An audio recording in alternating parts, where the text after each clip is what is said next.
on mutual energy infrastructure strikes. Frankly, these were the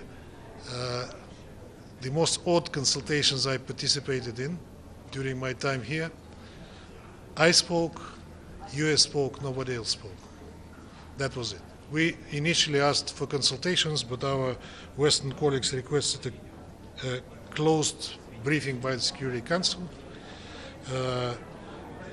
refusing initially to discuss it in consultations, which is also strange because we discuss in consultations many issues that the Council is dealing with, and we don't see why the Council members cannot do it in Ukraine and can only do it publicly, speaking before the cameras.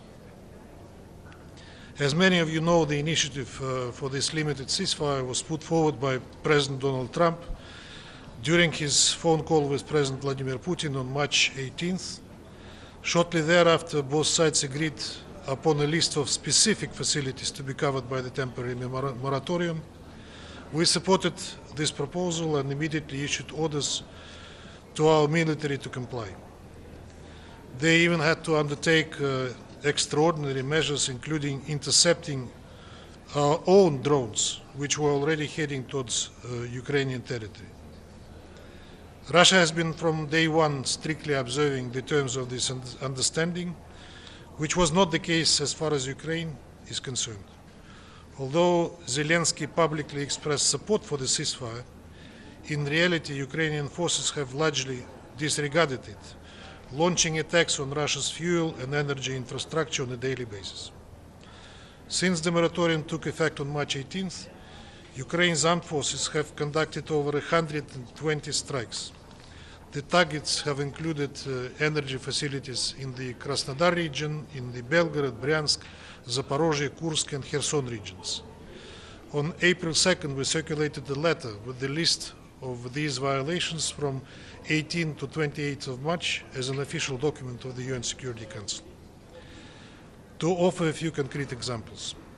Just hours after the conclusion of the Russian-US talks, Ukrainian forces struck a facility in the settlement of Kavkazskaya, which plays a key role in transferring oil into the Caspian pipeline consortium system.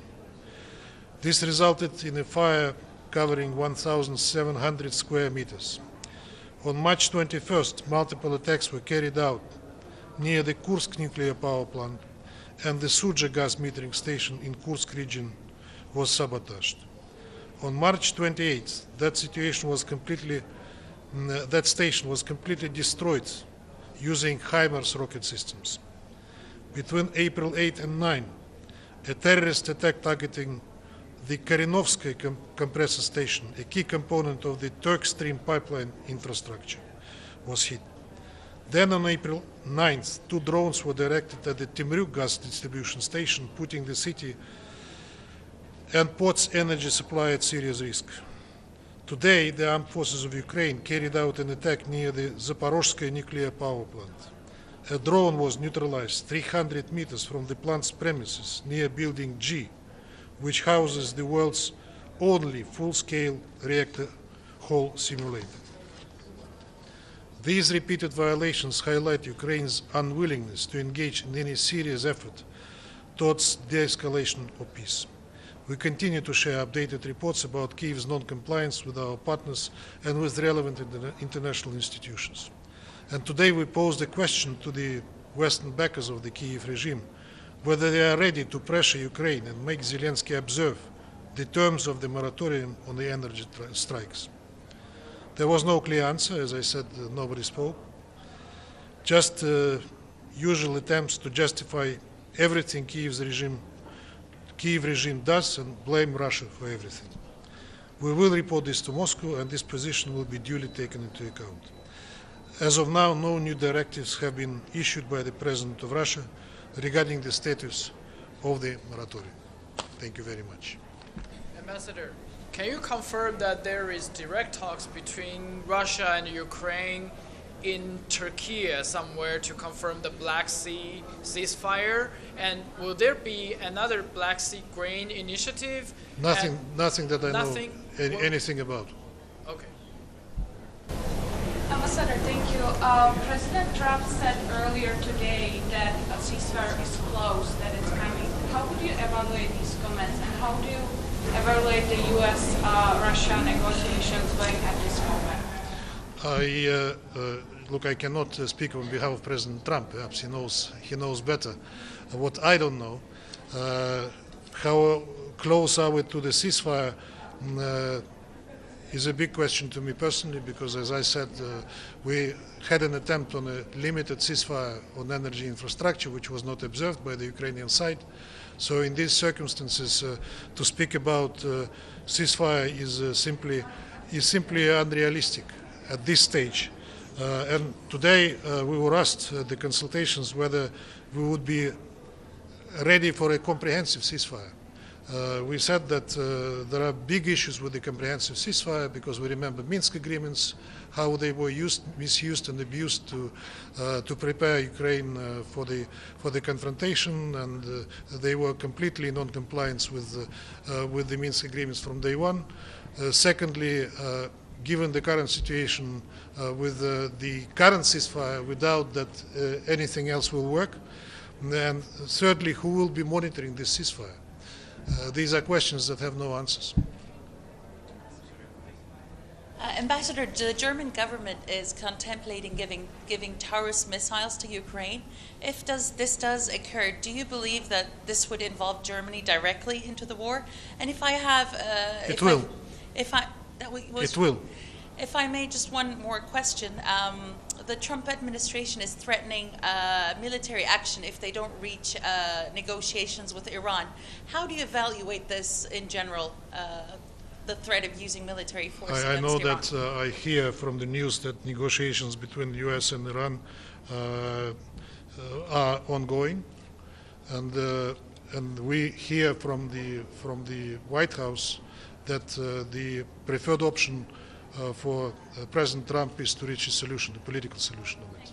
Hope that will be the case. Could you elaborate a little bit on Germany being involved with these Yes, missiles? if Germany is involved one way or the other, NATO is involved in this conflict. We said it openly. I mean, they are waging a war against Russia with the help of their proxies.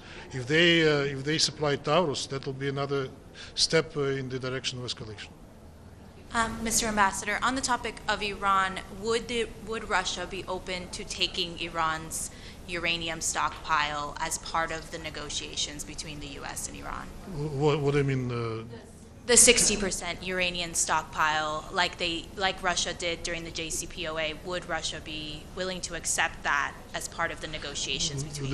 Iran exports the nuclear fuel that has been utilized to Russia a long time. It was within the JCPOA package. First we have to understand how the situation around Iran and the deal will fare. Hopefully, as I said, it will be a political solution on acceptable terms to both sides. Iran has its own interests, including in the peaceful nuclear development, as they say all the time, and they have the full right for it. And the other side wants to make sure that this is peaceful, which Iran confirms at any particular moment when it is being asked about. Please. Thank you, Mr. Ambassador. Always nice to see you. Somebody wants to, yeah, you're speaking. Yeah, of course. Thank you. There was a meeting today between U.S. and European officials focused on Ukraine. What would Russia like to see come out of that meeting that could hopefully lead to some kind of a cessation of hostilities? We would like the Europeans to stop arming Ukraine and encouraging it to continue the conflict, to convince it to accept the conditions that would lead to resolving of this crisis. So far, we don't see it, neither on the level of the European Commission or the European Union or individual European countries. They are all belligerent. Many of them, most of them are belligerent. They don't talk peace. They want Ukraine to continue. Where it will lead Ukraine, they don't care, I'm afraid, because it leads it to an abyss. And if that happened, would Russia immediately halt its military activities and ask its military partners to halt their arms shipments to Russia? Look, you are now again referring back to the question of the comprehensive ceasefire. I already answered that question. So far, we are not in the situation where we can seriously discuss comprehensive ceasefire. Thank you, Mr. Ambassador. Do you think that any ceasefire that could be reached between Russia and Ukraine should be supported by Security Council product, for example, a resolution? Let's see. We have one resolution that calls for ending the conflict, which was adopted at the initiative of the United States. What will be necessary if we reach any kind of agreement, we'll see in the Council. That all depends on what will be the terms of the eventual ceasefire and what will be the language of the product to which you are referring. Thank you very much. Ambassador, last question. Can you please give us any update about Russia's presence in Syria? If the Russia's troop is still in Syria, and can you tell us, is there any dialogue between Russia and transitional government in Syria? There is a dialogue between Russia and transitional government. You know that our special envoy visited Syria. Our president spoke to the transitional leader. Our military are where they were. So we were talking to the current Syrian government. Yes. Thank you.